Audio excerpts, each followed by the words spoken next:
যতন করে বাঁধলি মাথা তাও যে বাঁকা সিথা।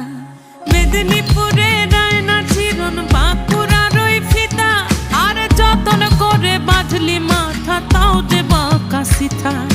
পেছ পাড়ি